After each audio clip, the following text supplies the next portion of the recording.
उपमुख्यमंत्री एकनाथ शिंदेंच्या बालेकिल्ल्यात उद्धव आणि राज ठाकरेंचे एकत्र बॅनर झळकले। ठाण्यातील पडवळनगर परिसरात बॅनरबाजी। बॅनरवर उद्धव ठाकरे, बाळासाहेब ठाकरे आणि राज ठाकरेंचा फोटो। नागपूरमध्ये महिला आणि बालविकास विभागातर्फे राज्यातील 10,000 महिलांना पिंक ई-रिक्षा वाटप। महिलांना सवलतीच्या दरात पिंक रिक्षा उपलब्ध करून देण्याच्या सरकारच्या योजनेची नागपुरातून सुरुवात। मुख्यमंत्री देवेंद्र फडणवीसांच्या हस्ते पिंक रिक्षांचं वितरण। नागपुरात मुख्यमंत्री फडणवीसांचा ई-रिक्षातून प्रवास। यावेळी महिला बालविकास मंत्री आदिती तटकरे देखील उपस्थित होत्या।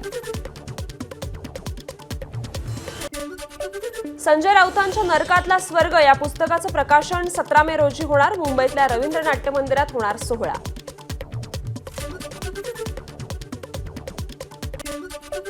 उपमुख्यमंत्री अजित पवारांचा आजचा नाशिक दौरा रद्द। हेलिकॉप्टरमध्ये तांत्रिक बिघाड झाल्यानं दौरा रद्द झाल्याची समीर भुजबळांची माहिती। निलंबित पोलीस अधिकारी रणजित कासलेला निवडणुकीत परळीत ड्युटी नव्हती। जिल्हा प्रशासनाकडून निवडणूक आयोगाला अहवाल सादर। परळीत ईव्हीएम मशीन्स ठेवल्या, तिथे बंदोबस्त असूनही हटवल्याचा कासलेचा दावा। 2008 मधील मालेगाव बॉम्बस्फोट प्रकरण अनेक अडथळे पार करत 17 वर्षांनंतर सुनावणी पूर्ण। अखेर 7 मे रोजी लागणार निकाल। बदलापूर स्थानकावर 12 मीटर लांबीचा डेक बांधण्यास सुरुवात, त्यामुळे फलाट क्रमांक 1 कायम स्वरूपीसाठी बंद। यामुळे फलाट क्रमांक 1A वरूनच प्रवाशांना ट्रेन पकडावी लागेल। देशातील पहिले खासगी अत्याधुनिक आंतरराष्ट्रीय क्रूझ टर्मिनल उद्यापासून सेवेत। केंद्रीय बंदर मंत्री सर्बानंद सोनोवाल यांच्या हस्ते होणार उद्घाटन। मुंबई विमानतळ ते नवी मुंबई विमानतळ मेट्रो 8 मार्गिकेचा आराखडा पूर्ण। लवकरच सिडकोकडून याबाबतचा प्रस्ताव राज्य सरकारकडे मंजुरीसाठी पाठवण्यात येईल। आराखड्यात लोकमान्य टिळक टर्मिनस मेट्रो स्थानक समाविष्ट। आमदार विक्रमसिंग पासपोत यांच्या मागणीची सरकारकडून दखल। FSSAIने अॅनालॉग पदार्थांबाबत हरकती मागवल्या। राज्य सरकारकडून FDA विभागात 196 अधिकाऱ्यांची नियुक्ती। नागपूरच्या उमरेडमध्ये आकाशातून धातूचा तुकडा पडल्याचा दावा। 50 किलो वजनाचा धातूचा तुकडा पडला थेट घरावर। नागरिकांमध्ये खळबळ, पोलिसांकडून तपास सुरू। धातूचा तुकडा स्थानिक पोलिसांकडून ताब्यात। अकोल्याच्या उगवा गावात नळाला तब्बल महिनाभरानंतर पाणी। गावकऱ्यांवर पाणी विकत घेण्याची वेळ। पाणी चोरीला जाऊ नये म्हणून पाण्याच्या टाक्यांना कुलूप। कल्याणमधील काही भागांसह टिटवाळा परिसरात मंगळवारी पाणीपुरवठा बंद राहणार। मोहिलीतील जलशुद्धीकरण केंद्राच्या जलवाहिन्यांवर प्रवाह मोजणी मीटर बसवण्याच्या कामासाठी पाणीपुरवठा बंद राहणार असल्याची माहिती। भर उन्हाळ्यात नंदुरबार बस स्थानकात पाण्याची टंचाई। मालमत्ता कर न भरल्यानं नगरपालिकेनं बस स्थानकाचा पाणीपुरवठा खंडित केला। स्थानकावर प्रवाशांसाठी टँकरच्या माध्यमातून पाण्याची उपलब्धता। मुंबईसह राज्यभरात तापमानाचा पारा वाढला। मुंबईमध्ये तापमान 40 अंश सेल्सिअस खाली नोंदवलं जात असलं तरी दमट वातावरणामुळे उकाड्यात वाढ झाली आहे। शिवनेरी किल्ल्यावर पर्यटकांवर मधमाशांचा हल्ला झाला। जखमी पर्यटक उपचारासाठी जुन्नर ग्रामीण रुग्णालयात दाखल।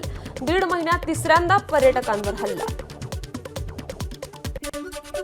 कोल्हापूरच्या ज्योतिबा डोंगर परिसरात आढळला हात आणि तोंड बांधलेल्या अवस्थेत मृतदेह। गळा दाबून हत्या केल्याचा संशय। कोडोली पोलिसांकडून मृतदेहाची ओळख पटवण्याचं काम सुरू। अकोल्यात एका सहाय्यक पोलीस उपनिरीक्षकाची विषप्राशन करून आत्महत्या। जगदीश शिंदे आत्महत्या करणाऱ्या पोलीस कर्मचाऱ्याचं नाव। आत्महत्येचं कारण अद्याप अस्पष्ट।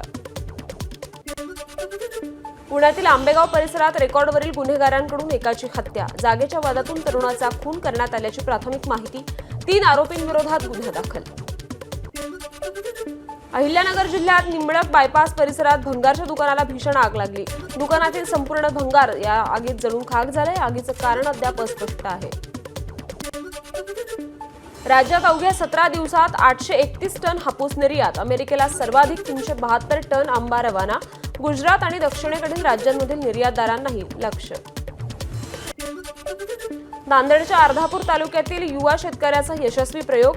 चिकू आणि खरबूजच्या लागवडीतून लाखोंचं उत्पन्न। 5 एकरमधून कमावले तब्बल 8 लाख रुपये। जम्मू काश्मीर राष्ट्रीय महामार्ग 44 वर मुसळधार पावसामुळे भूस्खलन झालंय। महामार्गाचे अनेक ठिकाणी नुकसान झालंय। वाहतूकही ठप्प झाल्यानं नागरिकांचे हाल होत आहेत। जम्मू काश्मीरच्या विविध भागात काल रात्री मुसळधार पाऊस झाला. पावसामुळे रामबन भागात भूस्खलन, तिघांचा मृत्यू. तुफान पावसामुळे रामबनमध्ये अनेक घरांचं नुकसान झालंय आणि गाड्याही बुडाल्या.